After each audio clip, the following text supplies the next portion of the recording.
We must think about one real issue. Is there some glyphosates which are being allowed to be used as herbicides, as a total herbicides, and are they good for human well-being? We had a lawsuit in California that man was awarded millions of dollars for damages because of from Roundup. Yeah. From Roundup. Yeah. That's this glyphosate total herbicide. And the question would be, but why government doesn't forbid such herbicide?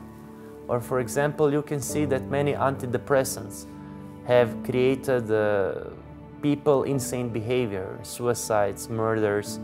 We have seen that majority of mass shootings, when you go deep, if you study them, you will realize that these people who committed them were taking antidepressants. So why would government push antidepressants as a solution? Or for example, you have situation of ibuprofen.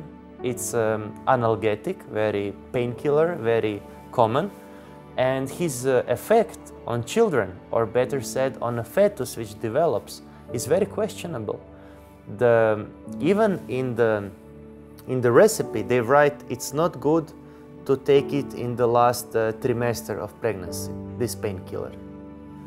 But if something is not good at the end of pregnancy, is it good on the beginning of pregnancy? And what many women don't realize is that they are used to take painkillers, they don't realize that they are pregnant, they still take them, and later they can realize, hey, there may be, for example, a double increased risk of spontaneous abortion. There may be some deformities in a child. But of course, the studies which would imply such results, it's very hard to see them in the mainstream media. Simply, if there is a study which is affirmative for pharma, big pharma, they would publish it. But if the study is a negative, it's very hardly it would see the light of the day. Why? Because big pharma is financing studies. And so, like, if you ask big pharma if there can be any side effects for the baby, if this ibuprofen is used within the first 6 months of pregnancy, I guess they would say no, and they will not warn you on the package. But if you see into some studies, you will see it might be dangerous for your child. And this is just a small example of bad regulation, in my opinion, which had in the end resulted with human tragedies. Same with this herbicide Roundup. So when somebody asks, like, why would government work against its people?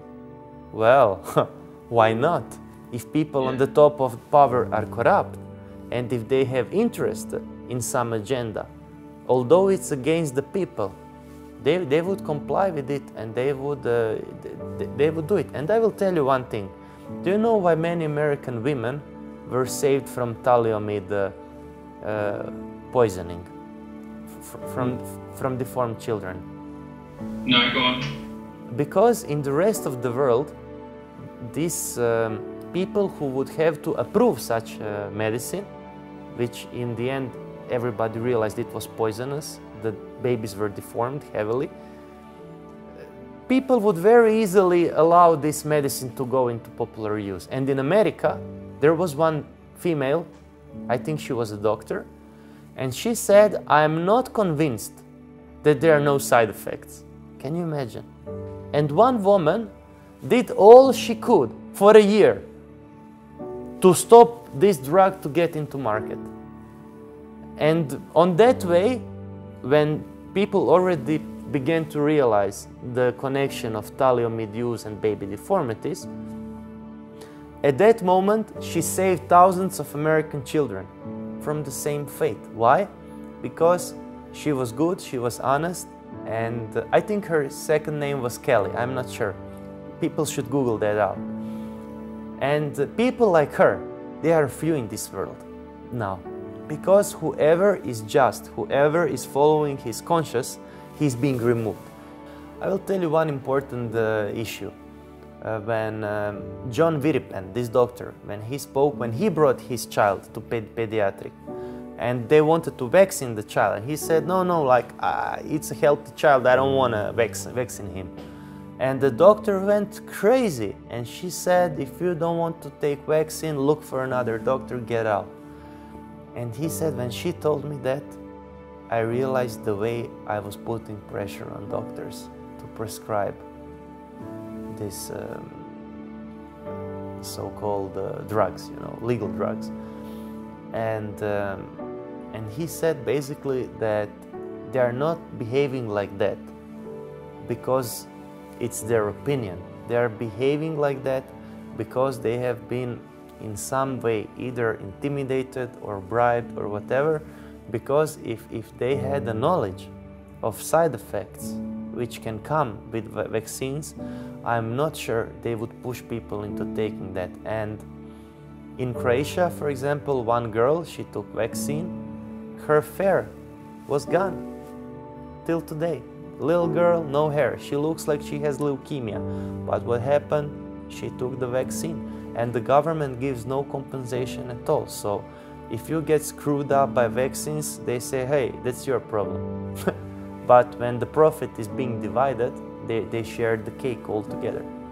Oh yeah, of course they do, yeah. We actually still have a fund here in the UK, which makes me laugh because I've had conversations with people before who say that there's no side effects to vaccine, there's no side effects, and I say, well, explain this government page then. There's a government page where you explain the side effects and you get your compensation. That page wouldn't exist if there weren't any side effects.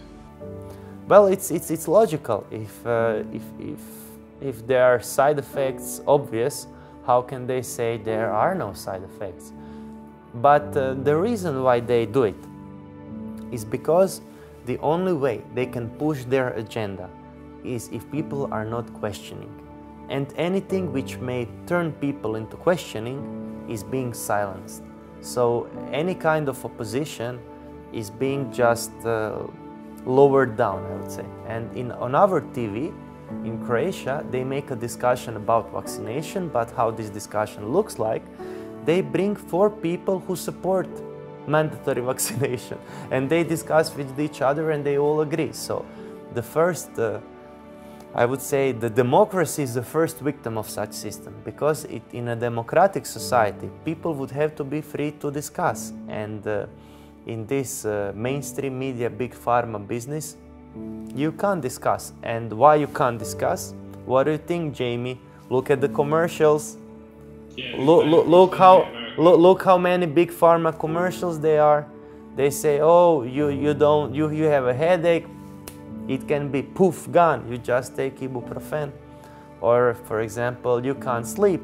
Oh, you just take this. Or for example, you feel depressed, you feel low mood. Man, we have instant solution for you.